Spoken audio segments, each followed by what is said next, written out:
नमस्कार। आज की इस बेहद दिलचस्प चर्चा में आप सभी का स्वागत है। आज हम क्लास 6 सोशल साइंस के सिलेबस को एक बिल्कुल ही नए नजरिए से डिकोड करने वाले हैं।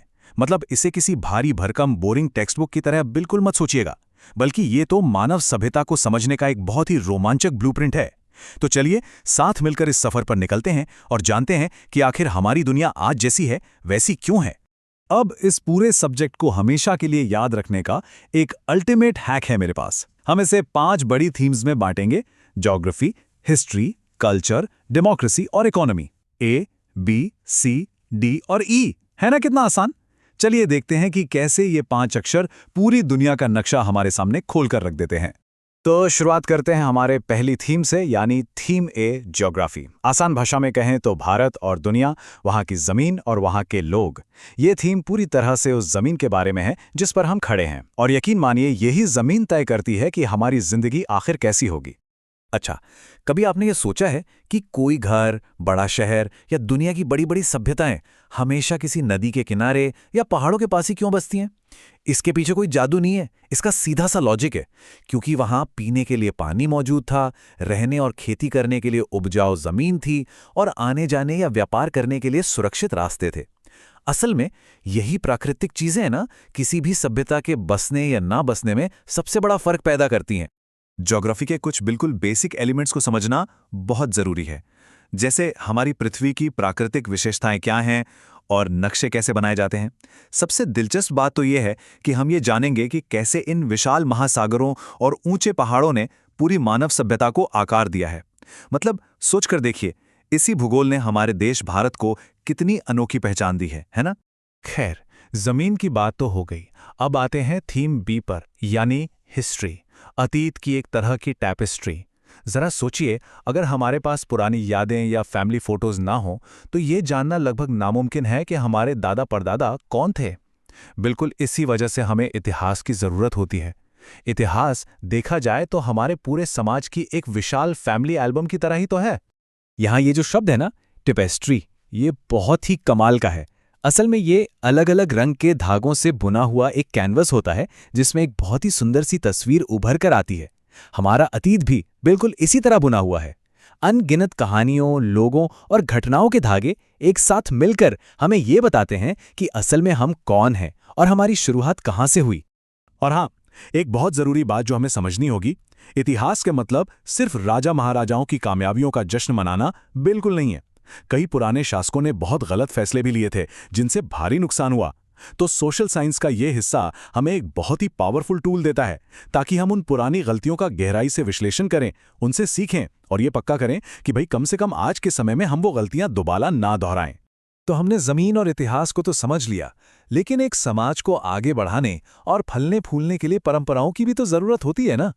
तो ये है हमारी थीम सी, यानी कल्चर, हमारी शानदार सांस्कृतिक विरासत और हमारी ज्ञान परंपराएं।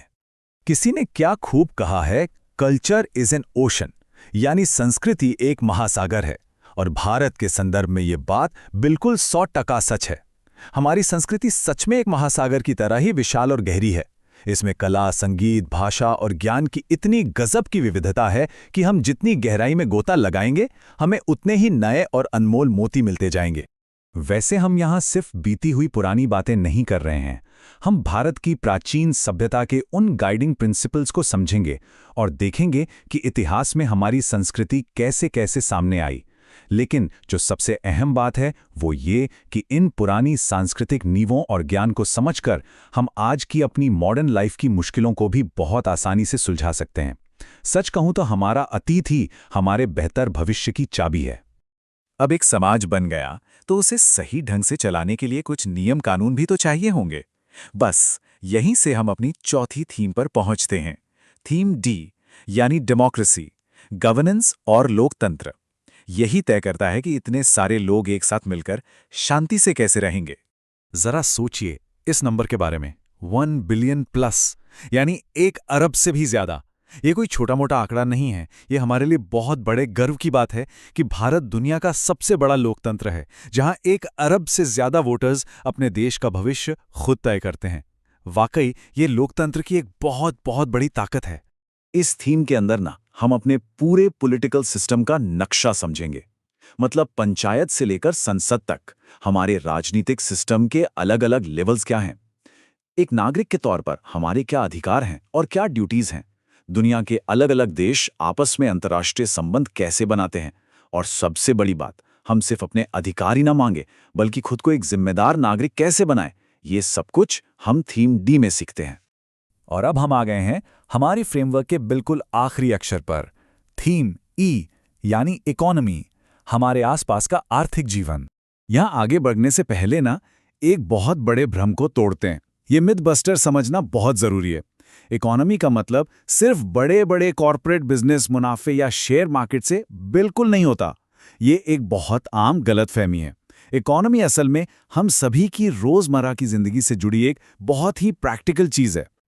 और ये हमें बहुत ही शानदार तरीके से दिखाता है कि कैसे अर्थशास्त्र यानी इकोनॉमी एक बिल्कुल बेसिक लेवल से शुरू होकर पूरे राष्ट्रीय स्तर तक जाती है। स्टेप 1, एक आम परिवार की बेसिक जरूरतों को पूरा करना, जैसे खाना, कपड़े और मकान। फिर आता है स्टेप 2, ये समझना कि पूरे देश की अर्थव्यवस्था, बाजार और पैसा एक साथ मिलकर कैसे काम करते हैं।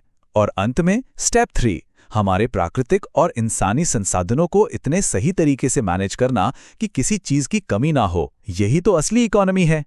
चलिए अब इसे फटाफट दोहरा लेते हैं। ABCD का ये सिंपल सा फ्रेमवर्क इस पूरे सोशल साइंस के सिलेबस को एक बहुत ही आसानी से याद होने वाले टूल किट में बदल देता है। A फॉर ज्योग्राफी यानी हमारी ज़मीन, B फॉर हिस्ट्री यानी हमारा अतीत, C फॉर कल्चर यानी हमारी विरासत, D फॉर डेमोक्रेसी यानी हमारे अधिकार और E फॉर इकोनॉमी यानी हमारे संसाधन। That's it. ये एकदम सीधा और आसान है। तो अब जब हमने इन 5 पिलर्स को गहराई से समझ लिया है, इस चर्चा को खत्म करने से पहले मेरे पास आप सभी के लिए एक बहुत ही दिलचस्प सवाल है। आज की इस मॉडर्न दुनिया की मुश्किलों को सुलझाने के लिए हमें इन 5 में से किस पिलर को सबसे ज्यादा समझने की जरूरत है? क्या वो ज्योग्राफी है, डेमोक्रेसी है या फिर इकोनॉमी? इस पर विचार जरूर कीजिएगा, क्योंकि सच तो यही है कि यही 5 थीम्स आज की दुनिया को आकार दे रही हैं और हमारे भविष्य का रास्ता तय कर रही हैं। आज की इस चर्चा में साथ जुड़ने के लिए बहुत बहुत शुक्रिया। ऐसे ही सीखते रहिए और इस दुनिया को समझते रहिए।